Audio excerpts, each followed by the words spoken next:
না তোমরা কেউ দেখোনি সেটা কি করে হতে পারে? আমরা তো সবাই ভেতরেই ছিলাম, কিছুক্ষণ আগে সবাই একসাথে এলাম। হ্যাঁ, দিঠি তো আসবে বলেছিল, কিন্তু ফাইনালি আর এলো না। ফোন করবে বলেছিল, সেটাও তো করেনি। হলে এলে তো আমরা দেখতেই পেতাম। না না, এটা তো হতে পারে না যে হলে আসেনি। আমি তো নিজে ওকে কলেজে ছেড়ে দিয়ে গেছি, তাহলে এটা কি করে হতে পারে?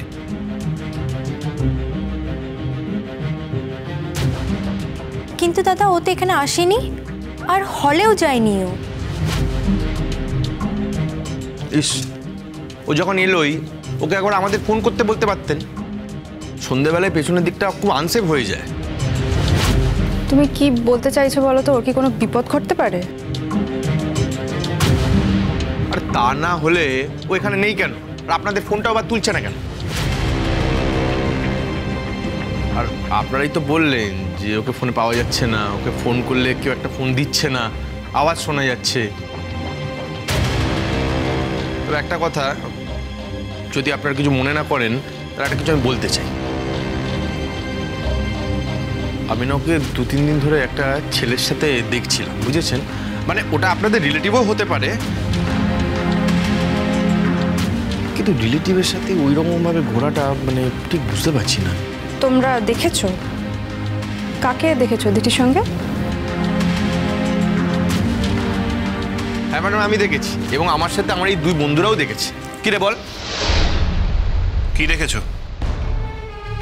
মানে ওরা ওই আসছিল ইন্টিমেট ওয়েতে, হাসতে হাসতে, কিন্তু হঠাৎ কেন জানি আমাকে দেখে ওরা ঘুরে গেল। মানে তখনই আমার অ্যাকচুয়ালি সন্দেহ হলো যে আমাকে দেখে কেন ঘুরলো। মানে যদি রিলেটিভই হতো তাহলে আমাকে থেকে ঘুরে কেন যাবে? না মানে হতেও পারে বা নাও হতে পারে, ঠিক ব্যাপারটা আমি বুঝতে পারলাম।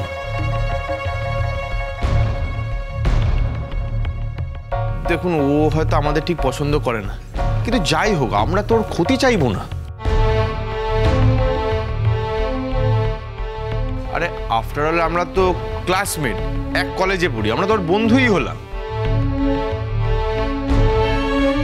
তাই জন্য বলছিলাম, ও যদি আমাদের ইনভলভ করে রাখতো বা আমাদের একটু ফোন করে ইনফর্ম করে রাখতো, আমাদের না করলেও তো অনেক বন্ধুরা আছে, তাদেরও করতে পারতো। আমাকে তো একবার ফোন করতেই পারতো। মানে ওর সাথে আমার সবসময় কথা হয়, আর আমরাই তো ওকে বলেছিলাম যে তুই ফ্রি থাকলে চলে আয়। আমার তো খারাপ লাগছে, মানে এতক্ষণ কোথায় থাকতে পারে আমি জানি না।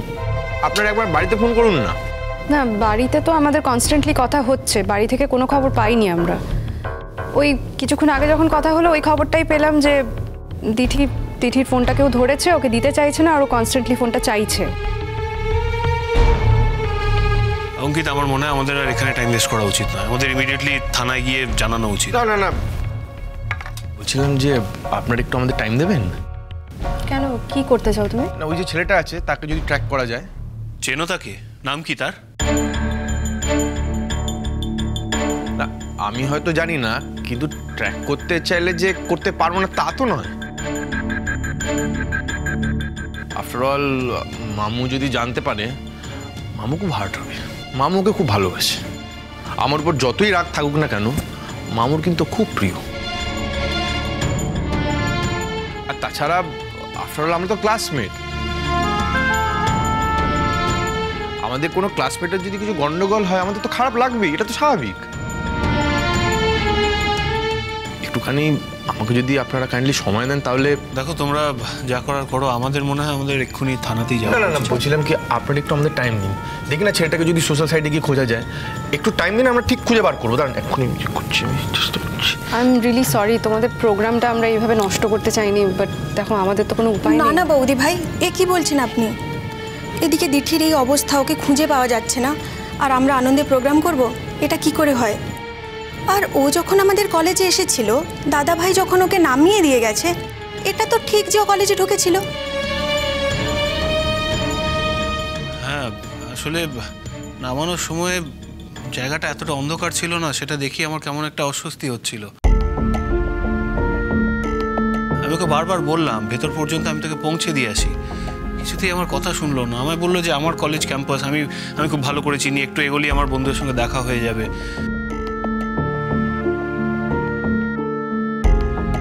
এখন বুঝতে পারছি ওটাই আমার ভুল হয়েছে। ওর কথা না শুনে আমার জোর করে ওর সঙ্গে যাওয়া উচিত ছিল। যাই হোক, এখন সেসব ভেবে লাভ নেই। তোমরা দেখো, যদি কোনো খোঁজ পাও আমাদের ইমিডিয়েটলি জানিও, কিন্তু অনেক রাত হয়ে যাচ্ছে তো। দেখো, বুঝতেই তো পারছো একটা মেয়ের ব্যাপার, এত রাত হয়ে গেছে, এখনো বাইরে আছে, 3-4 ঘন্টা তো কেটেই গেছে না, এরপরে তো বিষয়টা হাতের বাইরে চলে যাবে। আমরা ইমিডিয়েটলি থানায় যাই, তোমরা যদি কোনো খবর পাও প্লিজ আমাদের জানিও, কেমন? বাই, চলো আমরা যাই। চলো।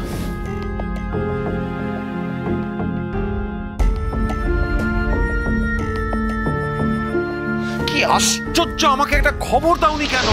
দেখো, ভেবেছিলাম ওকে পেয়ে যাব, সেই জন্য তোমাকে খবরটা দেওয়া হয়নি। আসলে কি হলো, বৌমা তো বারবার ফোন করছে, দিদির কোনো খবর পাচ্ছে না। সবশেষে জানা গেল ওকে কেউ আটকে রেখেছে, ও ফোনটাও কেড়ে নিয়েছে। তারপরে এসব শোনার পরে জাম্বো আর অঙ্কিতা তো গেল, কিন্তু তোমার আসতে এত দেরি হলো কেন? তুমি তো অফিস থেকে অনেক তাড়াতাড়ি ফেরো। আমি তো বলে গেছিলাম যে আজকে আমার দেরি হবে, জরুরি মিটিং আছে, বম্বে থেকে লোকজন আসবে। এনিওয়ে, আর বোধহয় দেরি করা উচিত হবে না। হ্যাঁ, বৌমা তো জাম্বোকে ফোন করেছে, ওরা থানায় যাচ্ছে। আরে বৌমা তো মেয়ের চিন্তায় ঘরে বসে থাকতেই পারছে না, খালি বলছে যাবে। আমি ওকে অনেক বুঝি সুঝি ওপরে পাঠিয়েছি। খুব ভালো করেছো, কোথাও যাবার দরকার নেই, আমি তো যাচ্ছি থানায়। হ্যাঁ, উপর আর রোহিতকে খবর দিতে হবে। আমি ফোন করে দেবো। ও বুয়া, কিছু খারাপ হবে না বলো? দিদিকে ঠিক খুঁজে পাওয়া যাবে বলো? হ্যাঁ, ঠিক খুঁজে পাওয়া যাবে, ঠিক। আরে বৌমা তো দিঠির বন্ধুদের ফোন করেছে, তারা বলেছে যে দিঠি ওখানে যায়নি। সবচেয়ে বাজে ব্যাপার হচ্ছে এটাই, আমার মনে হচ্ছে ওই অন্ধকার রাস্তাতেই কোনো ভয়ঙ্কর ঘটনা কিছু ঘটে গেছে। হ্যাঁ ভগবান, আমার নাতনিটা যেন কোনো ক্ষতি না হয় ঠাকুর। ক্ষতি হবে নাই বা বলি কি করে, ক্ষতি তো হয়েই গেছে।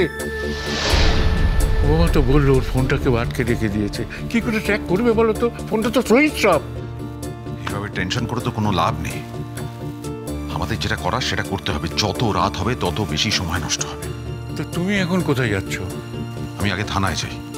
আর তুমি তো বললে রোহিতকে একটা খবর দিতে। হ্যাঁ, রোহিতকে বললে অনেক কাজ হবে বুয়া।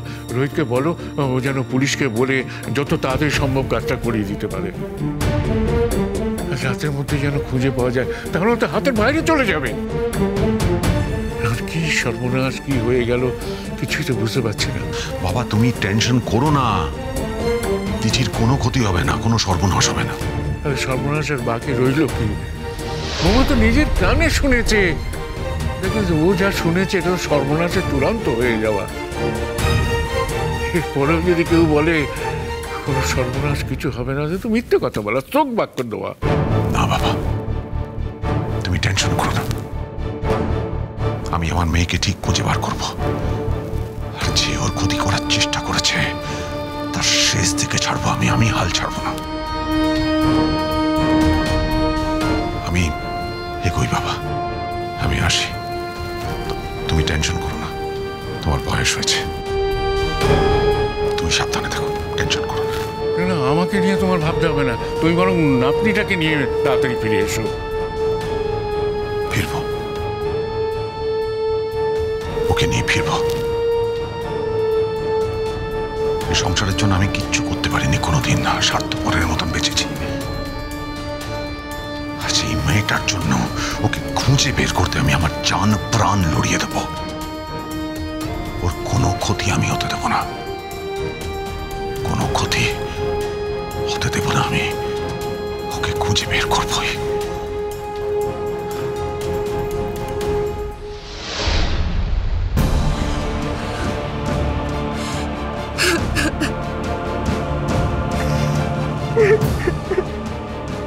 গড়াই জাস্ট হোপ দিঠির কোনো সর্বনাশ হয়ে যায়নি।